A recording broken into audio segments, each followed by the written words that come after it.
મજામાં જશો તો સ્વાગત છે તમારું આજના નવા બ્લોગમાં. તો સવારમાં બ્લોગ ચાલુ કરી દીધો છે કારણ કે હું આવી ગઈ છું ઉપર. જોઈ લો સરસ મજાની વાડી નાખી છે અગાસી એકદમ મસ્ત. કચરો જોઈ કેટલો નીકળ્યો મસ્ત રીતે બધું જો વાળી નાખ્યું. હવે આટલી ધૂળ ભેગી થઈ કચરો મેં કીધું ભરી લો. અત્યારમાં સવારમાં આવી ગઈ ઉપર. અત્યારે બહુ તડકો ન હોય તો વરાઈ જાય પછી તો કેટલો તડકો છે ખબર એટલા માટે હું આવી ગઈ છું અત્યારે ઉપર. મેં કીધું ભરી લઉં ભરીને પછી આ સીડી બધું ધોઈ નાખું. ચલો સીડીને કેટલો ભરાઈ ગયો કચરો મારે બહુ તોડું દે. સારું ચાલો હવે હું ભરી લઉં કચરો. મસ્ત થઈ ગઈ ને એકદમ આખી અગાસી હવે વાળી નાખીએ સીડી. સીડી કેટલી ભરાઈ ગઈ છે. આમાં ધોચારણ કરતી એટલે કઈ સીડી વાળવાનો ટાઈમ મળતો નહોતો. મેં કીધું લાવ હવે આજે જ સવારમાં વાળી નાખું. તો સારું ચાલો હવે હું વાળી નાખું સીડી. સીડીમાંથી પણ કેટલો કચરો નીકળો. ચાલો આજ કેટલી ગરમી થઈ બહાર ફળિયા વાળવા જવાનું બાકી છે. પેલા ઉપર વાળતી આવું આગળ સીડી વાળતી આવું પછી સીડી બધું ધોઈ નાખું. અત્યારમાં વાયરું તો આટલી ગરમી થઈ ગઈ છે તડકાનું વાયરું હોય તો શું થાય. એટલે જ મેં કીધું અત્યારમાં વાળી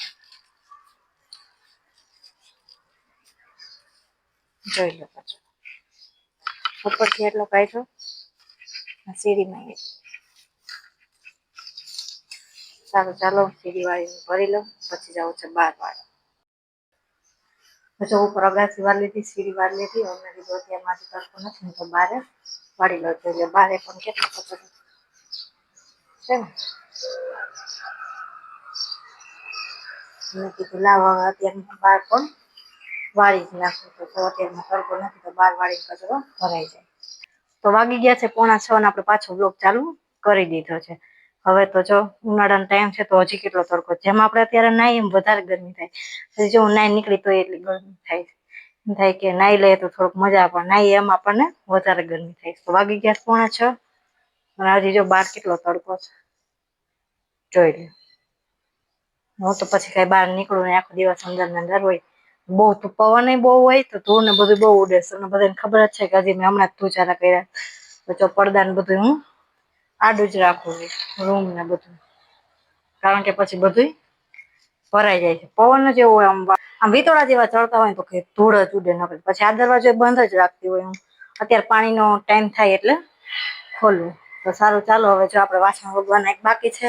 વાસણ ચડાવી દઈએ પછી હવે આજે તો બનાવું છે ભીંડાનું શાક. અને પેલા આપણે ભીંડાનું શાક બનાવ્યું હતું એ દહીં વગરનું બનાવ્યું હતું એમાં છાશી નહોતી નાખી કાંઈ નહોતું નાખ્યું. આજે આપણે બનાવશું છાશ વાળું મસ્ત થાય એ પણ. આપણે આજે હું તમને બધાને આજે એની રેસીપી બતાવીશ. જો કે તડકો છે તો ગુલાબ આવે છે પણ કેટલા ખરાબ થઈ જાય છે જોઈ લો. કલર જ સાવ બદલી જાય. અને ઓલું પીળો ગુલાબ છે એ તો સાવ બળી ગયો. રોજ પાણી પીવડાવીએ છીએ તો એમાં કઈ રહ્યું નથી. સાવ બળી ગયું છે. બીજા ચડવાનું જો સાવ કલર બધાય બદલાઈ ગયા છે હે ને. ગુલાબ આવે છે પણ બિચારાનો આખો કલર જ ચેન્જ થઈ જાય છે. એકદમ ગુલાબી મસ્ત હોય પણ હવે તડકાને લીધે પછી તડકો આવતો હોય ફળિયામાં એટલે એવા થઈ જાય છે. જોઈ લો પાણી આવ્યું છે કે નહીં. કદાચ તો નહીં જ આવ્યું હોય. નથી આવ્યું પાણી એથી જો તડકો કેટલો છે. તો પાણી આવી જાય તો સારું. ભીંડો સુધારેલું જ છે ખાલી આપણે બનાવવાનું છે એટલે અત્યારમાં કઈ બનાવવું નથી. હવે તો ઉનાળાનો ટાઈમ છે એટલે પછી મોડેકથી ખાય તો પણ ચાલે. શિયાળાનો ટાઈમ હોય તો એમ થાય કે ઓહો 6 વાગ્યે ફટાફટ આપણે રસોઈ કરવાનું કામ ચાલુ કરી દઈએ. તો સારું ચાલો હવે મારે જો વગવાનું છે પિંજરું. પિંજરું ને હું બધું વગી નાખું પછી આપણે કંઈક રસોઈની તૈયારી કરશું. હવે હું વાસણ ચડાવતી હતી ત્યાં જ આવી ગયું પાણી એટલે મેં કરી દીધી મોટર ચાલુ. મોટર ચાલુ કરીને મેં કીધું લાવ હવે ખોલી નાખીએ લસણ. તો અહીંયા જો મેં લઈ લીધું છે લસણ. થોડુંક લસણ લઈ લીધું છે. મેં કીધું લસણ ને અહીંયા ખોલી નાખું ત્યાં તો થોડીક વાર થાય તો ટાંકો ભરાઈ જશે. કારણ કે હું પછી એકલી જોઈએ એટલે કઈ રોજ એટલું પાણી જોઈએ નહીં. થોડીક વારમાં થાય ત્યાં તો પાણી ભરાઈ જાય. લાવો હવે લસણને ફોડી નાખીએ, તૈયારી કરી નાખીએ. છ ઉપર ટાઈમ થઈ ગયો, ધીમે ધીમે તૈયારી બધી કરી નાખીએ. ભીંડાનું શાક બનાવું, છાશ નાખીને આજે મસ્ત બનાવી છે ઘઉંની રોટલી. તો સારું, ચાલો હવે હું ફોડી નાખું લસણ. અહીંયા તો આપણે બધી શાક વઘારવાની તૈયારી કરી લીધી છે. અહીંયા ભીંડો સુધારેલો છે, અહીંયા ટમેટા સુધારી લીધા, અહીંયા લસણ, ચટણી, પછી અહીંયા બધા મસાલા લઈ લીધા છે, અને અહીંયા મૂક્યું છે તેલ ગરમ કરવા. હવે તેલ ગરમ થઈ જાય એટલે આપણે નાખી દઈશું ભીંડો.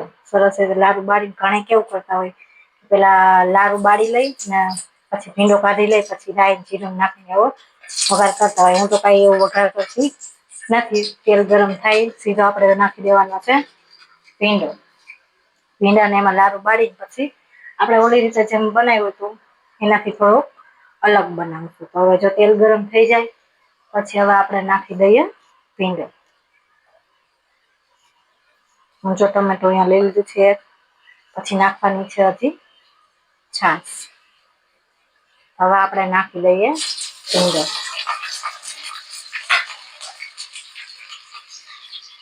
ગેસને કરી નાખીએ ધીમો. ટાંકો ભરાઈ ગયો છે, બંધ કરી દઈએ. વળી પાણી પછી આખા રોડ ઉપર થશે. વળી તો પાણી કરી દીધી છે, મોટર બંધ. ગેસ કરી નાખીએ ફૂલ. તો ભીંડાની સરસ રીતે આમાં લારું બાળી લેવાનું.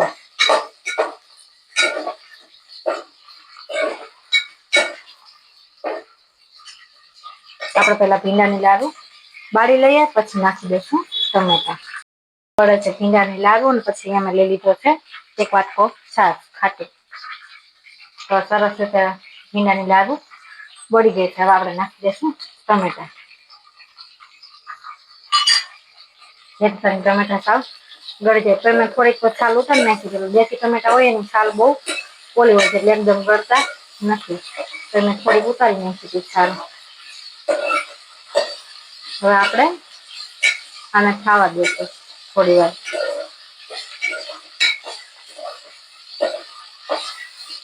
તો જો હવે આપણે નાખી દીધા છે ટમેટા, અને જે આપણે લસણ પીસીએ ને એમાં આપણે હારે નાખી દેવાનું મીઠું. સ્વાદ પ્રમાણે હારે મીઠું નાખી દેવાનું, એટલે પછી આપણે મીઠું નાખવાની કઈ જરૂર પડે નહીં.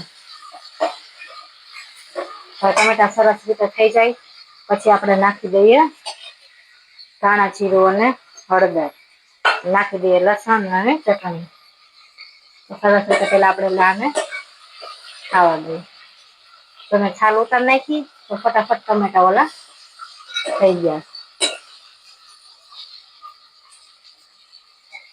હવે આપણે નાખી દઈશું થોડીક એવી હળદર.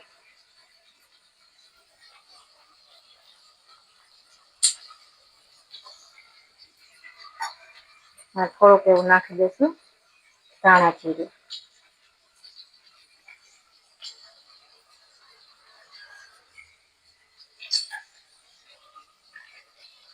હવે આને સરસ રીતે બધું મિક્સ કરી નાખશું.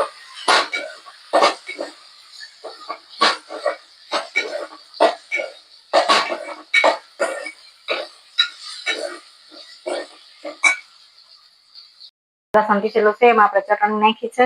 હવે એમાં નાખી દઈએ થોડીક છાશ. એ નીચે ઢોળાની છાશ, વાંધો નહીં. હવે આ સરસ રીતે થઈ ગયું છે. હવે આપણે નાખી દઈશું આ ચટણીને પેલા સરસ રીતે મિક્સ કરી નાખશું. અહીંયા છાશમાં સરસ રીતે મિક્સ કરી નાખ્યું છે.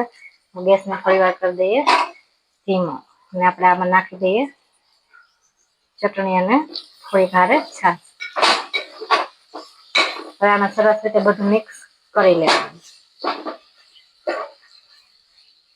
તો સારું, ચાલો હું બધું સરસ રીતે મિક્સ કરી લઉં.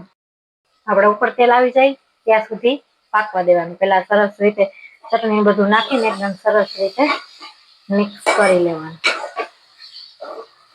દેખાય છે ને મસ્ત ભીંડાને. હવે આપણે સરસ રીતે વઘાર પાકી ગયો છે. હવે નાખી દઈશું છાશ.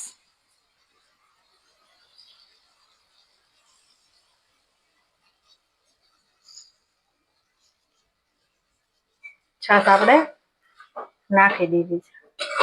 હવે આપણે આને થોડી વાર પાકવા દઈશું.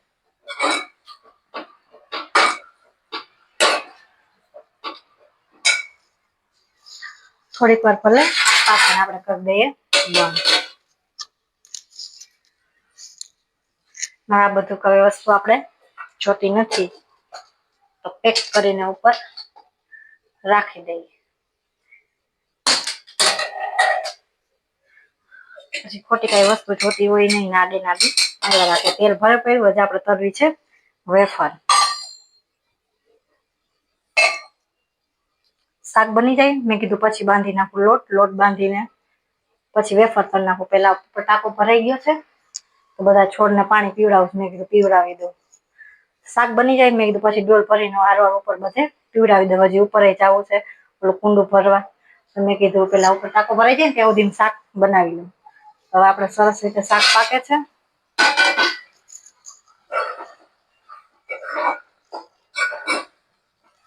કેવું શાક બન્યું છે કોમેન્ટ કરીને કેજો. હજી ખરે પછી ઉપર તેલ આવી છે. મસ્ત સુગંધ આવે છે.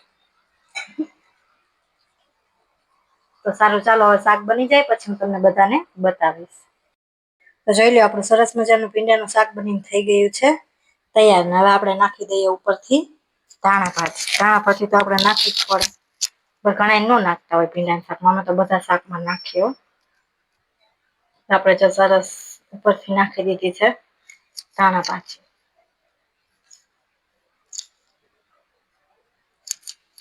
કેવું શાક બન્યું તમે બધા કોમેન્ટ કરીને કહેજો.